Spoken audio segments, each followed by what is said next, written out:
What is this? Anime kickback. I like this anime kickback.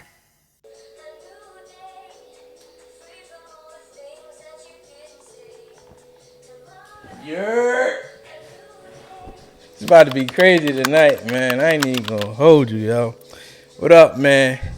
You already know what time it is. You already know you back. You at the anime kickback, man. And you already know we do at the anime kickback, right? That's right. You guessed it. We talk about anime. From the latest episodes to the classic and newest shows, to the hottest cosplays, and to the dopest intros and outros, and to the biggest fandom in the whole wide world, which is y'all us dumb. Yo, we a whole fucking vibe out here, man. How y'all doing, man? It's the weekend. Yo, we all punched out the clock. One time for the ladies that was grinding, one time for the bros that was grinding, getting to the paper, man.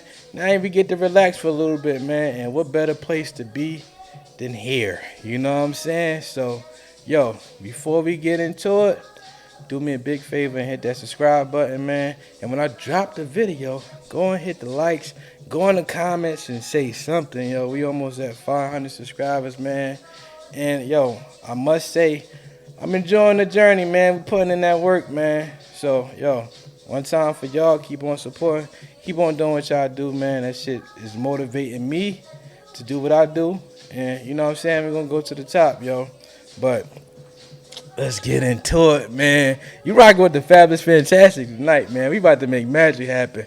So, when you go on Twitter, right? You know, when you go on Twitter, man, they spill all the fucking tea, man. And today was a special day. It was a big day, man. A lot of people was talking about this, man. DreamCon just dropped some tickets, man. The first batch, the fall batch, you know what I'm saying, of the 3 seasons, you know what I'm saying? Of course, it's 4 seasons, but they just dropped it for the fall season. So if you didn't get it this go around, yo, you got 3 more seasons to get it, man. You got fall, you got the winter, you got the spring, you got the summer, man.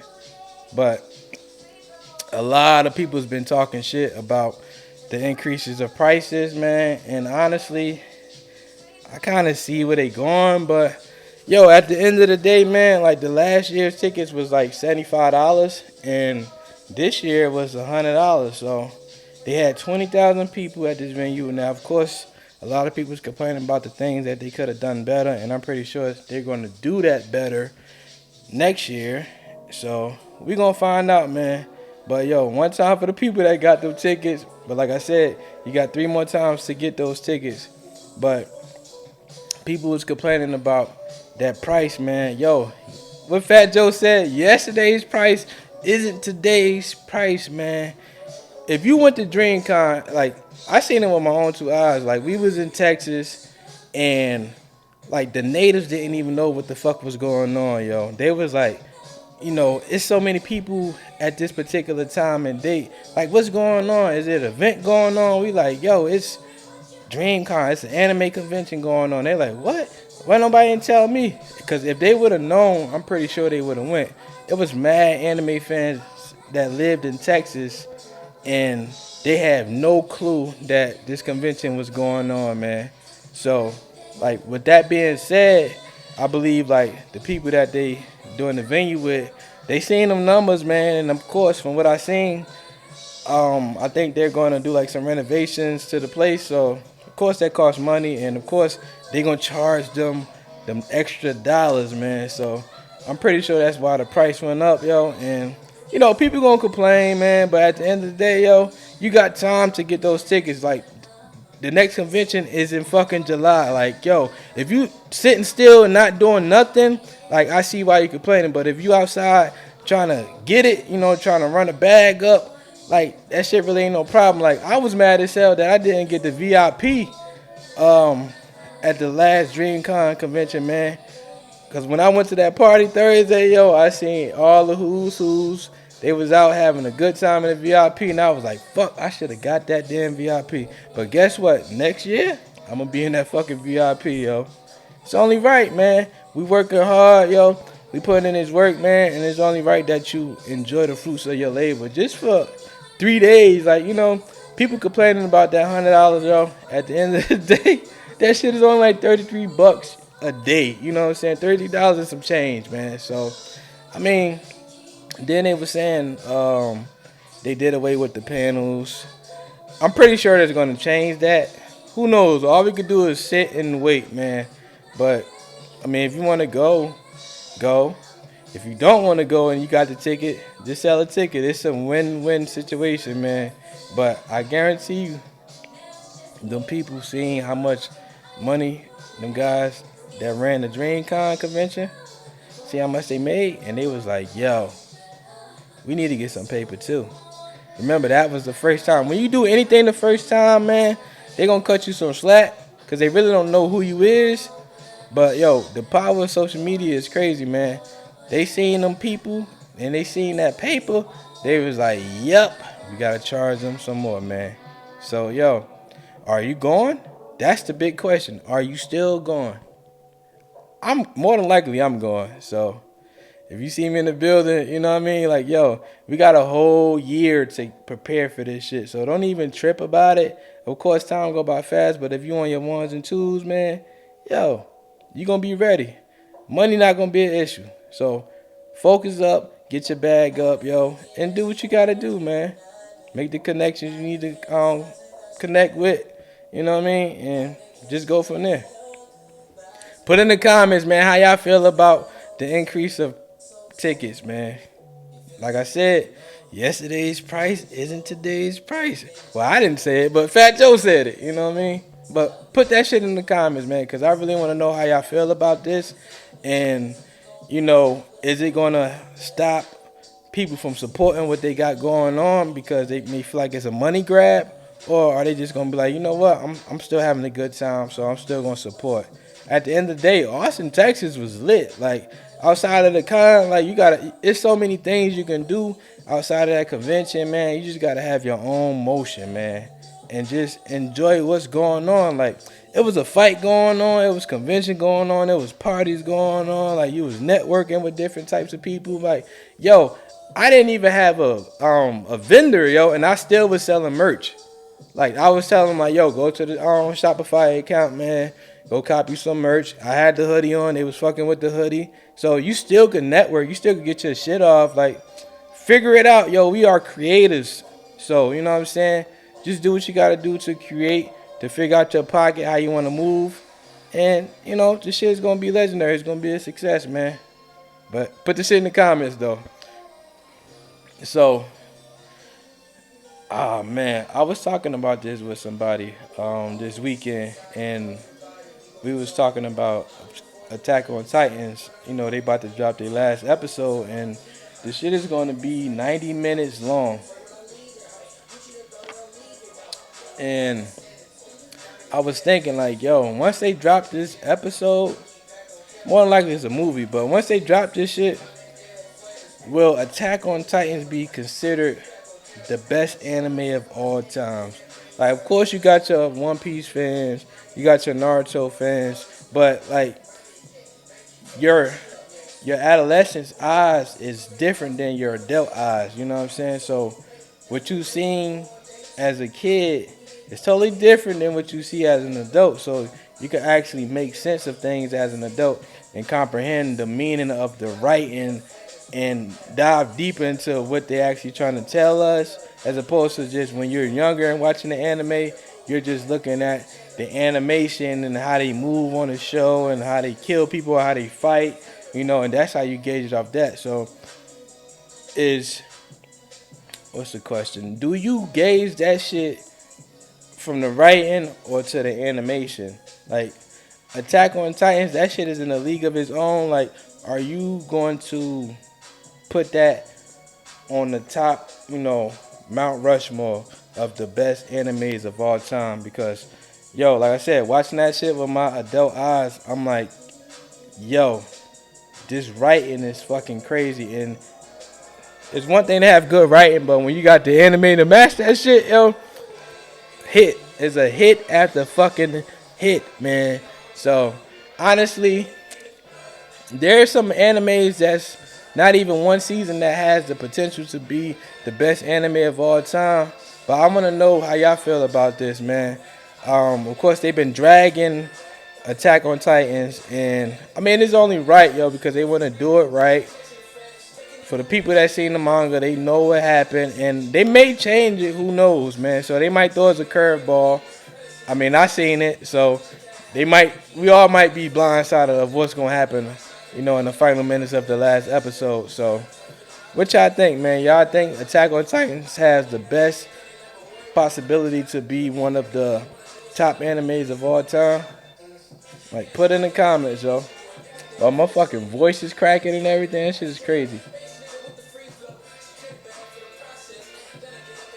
Gotta have the vibes in the back, man. But yo, so it takes hard work to scale your hobbies. Like, I honestly feel like just because you're good at something, like you may watch anime a lot, you may play video games, you may be connoisseur at a lot of things, but that don't necessarily mean you're going to be successful at doing that shit. There's still requires, work. You really got to put that work in with anything that you want to do. And I think people don't understand that. They just kind of try to wing it based off the knowledge that they know from the animes they've been watching or the games they've been playing. Because like you got to look at it like we've been watching this shit and doing this shit for decades, So this anime industry is a $1 billion industry, yo. So if you could get some type of bread out of it, yo, this is the best time to do it, man. Like, everybody's not gonna be like millionaire status, but everybody's gonna be able to make enough bread to where they don't gotta work for nobody, to where they can move and connect and possibly make some moves to where they can actually scale and, get more paper, get more opportunities, yo. But you got to have a team. It's very important that you have a team when you're in pursuit of scaling your hobbies, man. Like, niggas be talking, but when it come to work, bro, niggas don't be want to put no work in. They just be winging shit, but you got to actually structure this shit like it's already a success. Because if you don't, the person who care about it the most, they going to be putting all their energy and effort into the shit. And eventually they going to burn the fuck out. So it's important that you have a team that can help out. You know what I'm saying? You need to have everybody being able to do the same thing. They don't got to be nice at it. They just got to be able to assist you if you need help. And the turnaround rate will be so fucking fast. You know what I mean? And like I said, yo, shit'll come easy. Like, you got to push your bros. You got to push your homegirls to try to, do better. Like, if they want to do skits, make sure them niggas doing skits. If they want to make podcast material, if they want to drop merch, make sure they doing that shit. Hold them to their word, yo. Because if you're not holding them to their word, and that means they not holding themselves to their word if they not doing that shit. So you don't need people like that around you. You got to cut them niggas off quick. You got to find out quick if they built to work hard. You know what I'm saying? Because at the end of the day, it's very hard to turn nothing into something. You know what I'm saying? Like, you got to manifest your imagination and bring that shit into reality. You know what I mean? Like, that's the hardest shit to do. That shit requires so much of you that motherfuckers will think that you crazy. And it was a quote like Jim Jones said, like, he was like, yo, when you can't stay motivated, stay consistent. Like, it's hard enough to stay even motivated, and it's even harder to stay consistent because you're dealing with life and you're dealing with your pursuit of hobbies, your pursuit of happiness. You know what I'm saying? Like I say, you trying to turn this shit into a thriving business. So it's important that you have people that's on your team that have that same drive as you, because if you don't, it's not gonna work. You know what I mean? Like, bro, you can look at people that's doing this shit right now. For one, you got RDC World 1. All them niggas are in sync, yo. They got one goal in mind and they executing every move. You got Amp, Kai Senate and all them guys. Like, now they all got their own shit separate of the brand, but together, you know what I'm saying? That shit makes the brand even bigger. And the work outside of the brand speaks for itself. You know what I'm saying? So why would I want to fuck with somebody who's not doing shit and I'm doing shit. That mean I'm gonna be doing every damn thing. So you gotta get people that want to work for free, that don't want shit, that ain't gonna act shit. They just wanna hustle. You gotta go hard at the end of the day, man. So put in the comments how y'all feel about that. Do you feel like it's hard to scale your hobbies? And if you're trying to scale your hobbies, do you need a team to do that? You know, we want to do everything by ourselves, and it takes so long to do that shit by yourself. And by the time you even reach the first checkpoint, you gas the fuck out. So even me, I'm learning like, yo, I need a team. Of course, I want to do everything by myself. I'm gonna learn everything and try to be efficient as I can, but you need a fucking team, yo. Simple as that. Put the shit in the comments, man. How y'all feel about that shit, man? But yo, of course, you know, I was watching some anime this weekend. I was rewatching Dragon Ball Z, man. When I tell you that show is hilarious, the show is good, man. It didn't even take Goku 100 episodes to become a Super Saiyan. Like, he was there like at 99 or 100. You know what I'm saying? So that's what makes that show great. But Vegeta was doing some wild shit, man. Like, yo, he killed Zarbon. What's his name? The pink motherfucker with the spikes in his head. Like, yo, and he was doing mad crazy shit. And the whole time, Frieza didn't want to kill his man. He was like, yo, bring him back to me alive. And I'm like, what? This motherfucker doing wild boy shit. Like, he acting a fool. And it's crazy, as strong as Frieza was, he said, yo, bring him back to me. Now his homies was like, yo, let's just kill him. He like, nah, bring him back to him. He even threatened Zarbon like, yo, if you don't bring Vegeta back to me, I'ma kill you. And I'm like, wow. So that got me thinking. Like, I like watching, that's what I was saying about the child eyes and the adult eyes. Like, when you rewatch things as an adult, you get to think and dissect what's actually going on. Like, so when Frieza said that, I'm like, yo, technically, I'm like, Frieza actually care about dude. Like, it's fucked up that Vegeta was like on some savage shit, and Frieza, he's on some savage shit too, but he's smart. Like, this man was running a whole organization that was in control of the universe.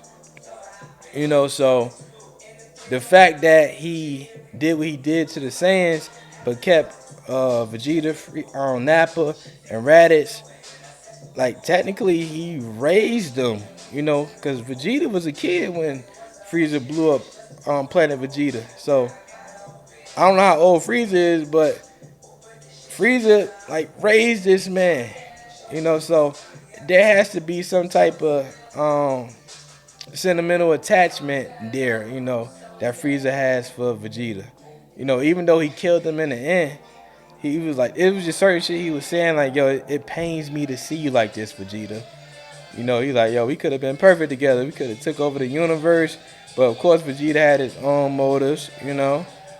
But that shit just had me thinking, like, yo, how y'all feel about that? Do y'all feel like Frieza actually cared about Vegeta, or he just was doing whatever he want? You know, this man really had him, you know, living his best damn life, going to different planets to planets, destroying planets, conquering them shits.